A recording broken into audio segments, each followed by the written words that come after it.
तो और ज्यादा लंबे हो गए। अब बार बार कहती है जानकी जी की जो सहेली है ना, वो कह रही है थोड़े से नीचे झुक जाओ ना, ताकि हमारी जो जानकी है वो गले में माला पहना दे। राम जी कहने लगे, बोले हमारे ऐसी प्रथा नहीं है कि हम नारियों के आगे हमारी गर्दन को झुकाएं, हम बिल्कुल भी नहीं झुकेंगे। एक सहेली कहने लगे, बोले अच्छा नारियों के आगे गर्दन नहीं झुकाते? अरे ये जगह ऐसी है, यहाँ तो अच्छो को आकर के भी झुकना पड़ता है, झुक जाओ ना। नहीं झुके, थोड़े से झुक जाओ ना। बोले बिल्कुल नहीं झुकेंगे। महाराज राजा जनक से जाकर के कहा, आप जाकर के कहो ना। बोले मैं बिल्कुल नहीं कहूंगा। अरे मैं कैसे कह सकता हूं, मेरे दरवाजे पर बुला करके कि तुम अपनी गर्दन को झुका लो, ये तो उनका अपमान हो जाएगा ना। मैं नहीं कह सकता।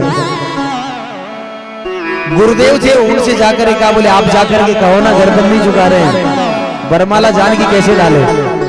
जाकर के कहा, बोले गुरुदेव ने जवाब दिया, बोले देखो हमारा काम था धनुष तोड़वाने का, हमने धनुष तोड़वा दिया है। अब ये माला पहनाना ये सब बच्चों के काम है, और बच्चों के काम में हम भाग नहीं लेते हैं। तुम जानो, तुम्हारा काम जाने। एक सहेली ने दशरथ जी से इशारा किया, बोले देख लो, यदि आज तुमने हमारा काम बना दिया ना, तो तुम्हारा काम हम अवश्य बना देंगे। लक्ष्मण जी ने महाराज झट से क्या किया, दौड़ करके गए और जाकर के भगवान के चरणों में साष्टांग लेट गए।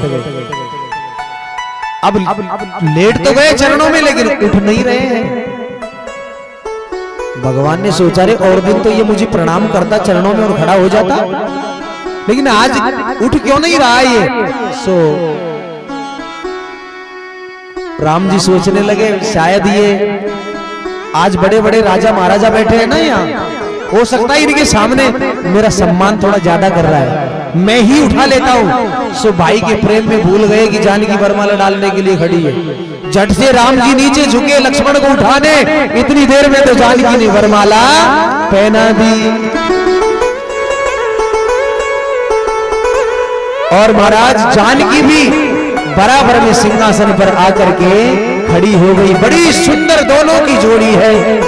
हरि जय रघुनंदन जनक किशोरी, हरि जय रघुनंदन जनक किशोरी, सीता राम मनोहर जोड़ी, सीता राम मनोहर जोड़ी। जय रघुनंदन जय रघुनंदन जय रघुनंदन जनक किशोरी, सीता राम मनोहर जोड़ी, सीता राम मनोहर जोड़ी। जय रघुनंदन जनक किशोरी और सीता राम मनोहर जोड़ी। बड़ी सुंदर जोड़ी है महाराज। और नर नारियां जो है देखते के देखते ही रह गए। जानकी जी वापस महल में चली गई, लेकिन फिर भी राम जी सिंहासन से नीचे नहीं उतरे। क्यों नहीं उतर रहे बताए? एक सैनिक ने जाकर के पूछा, बोले महाराज अब तो सिंहासन से नीचे आ जाओ। बोले भैया हम अभी सिंहासन से नीचे नहीं आएंगे। बोले क्यों, क्या हुआ? बोले ये बताओ, हमारा तो ब्याह हो गया। भाई हमारी तो शादी हो गई, लेकिन मेरा जो छोटा भाई है ना, उसकी क्या व्यवस्था है?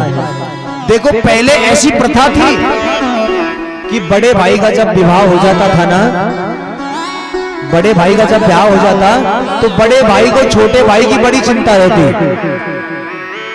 कि मेरा छोटा भाई की भी शादी हो जानी चाहिए।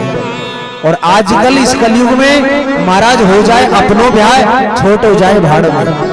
प्रेम से बोलो, है जाए अपनों ब्याह, छोट हो जाए भाड़ में, होए चाहे ना होए।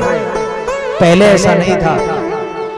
पहले बहुत ज्यादा चिंता होती थी, मेरा भाई का भी विवाह हो जाना चाहिए। सो राम जी के मन में बड़ी चिंता है। राजा जनक से जाकर के कहा, बोले महाराज राम जी सिंहासन से नीचे नहीं उतरे। बोले क्यों? वो कह रहे हैं कि छोटे भाई की क्या व्यवस्था है। बोले जाओ जाकर के कह दो कि 2 दूल्हे तो पहले से यही बैठे हैं, और जो 2 अयोध्या में है ना, राजा दशरथ से जाकर के कह देना 2 दूल्हों की बारात और लेकर के आ जाए, चारों का विवाह यही जनकपुरी से ही करवा दिया जाएगा। सो महाराज राजा दशरथ की जाकर के कहा, सो राजा दशरथ जो है ना, दोनों दूल्हों की महाराज बारात सजा करके बड़ी धूमधाम से हाथी घोड़े सजा करके लाए, और बारात लेकर के जैसे ही जनकपुरी में पहुंचे, महाराज बड़ा सुंदर बारात की व्यवस्था की, बड़े सुंदर जो है भोजन बनाया। प्रेम से बोलो। एक बात बताओ, पहले जब शादी विवाह होते थे ना, तो उनमें जब भोजन बनता था ना, तो बताया भोजन कैसा बनता था, एक दूसरे में मिला करके खाई जाने वाली वस्तु बनाते थे। जैसे कड़ी चावल, चावल भूरा है, ऐसी चीजें बनाते थे जो कोई साइड इफेक्ट नहीं। और आजकल की शादियों में क्या बनता है पता है? कचौड़ी, पकौड़ी, पूड़ी, शुरू में ही तोड़ा फोड़ी। अब बताओ, शुरू में ही तोड़ा फोड़ी हो गई। बहुत सी माताएं आती है हमारे पास हाथ दिखवाने, बोले महाराज बेटा की शादी अभी हुई है, थोड़ा देखना, बहू बेटे से नहीं बोलती और बेटा बहू से नहीं बोलता। और पहले के हमारे दादी बाबाओं को देखो, आज भी इतना प्रेम होता है, आज भी इतना प्रेम है, क्या बताऊं आपको। क्योंकि पहले का खान पान ऐसा ही था और आज का खान पान ऐसा ही हो गया। ये तुम्हारा दोष नहीं है, आज का खान पान का दोष है। प्रेम से बोलो।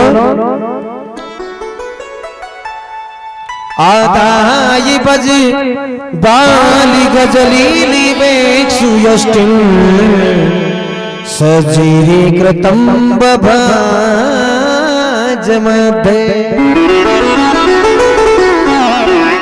महाराज बड़ा सुंदर स्वागत किया, और चारों भाइयों का जो है विवाह होने के लिए जा रहा है। और देखो, जब ब्याह होता है ना, तो तुम्हारे वो एक वो थाल बोलते हैं, कौन सा भोजन बोलते हैं, अरे वो नहीं, वो कलेवा कलेवा कुछ बोलते हैं ना, जो मतलब दूल्हे के साथ में 4-5 जने बैठ के फिर एक साथ खाते हैं, कुंवर कलेवा है। हाँ, अच्छा तुम्हारे यहाँ भी होता है कि वो कुंवर कलेवा? यहाँ भी होता है? अच्छा, मैं तो सोच रहा हूँ हमारे उधर वृंदावन में होता है, हम इधर भी होता है। वाह जी वाह। देखो, जब कुंवर कलेवा होता है ना, तो माताएं उनको गालियां भी गाती है, गावे ना, ठाके भी गावे के। अच्छा, तो देखो राम जी का जब कुंवर कलेवा चला ना, जब हो रहा था, तब पता है वो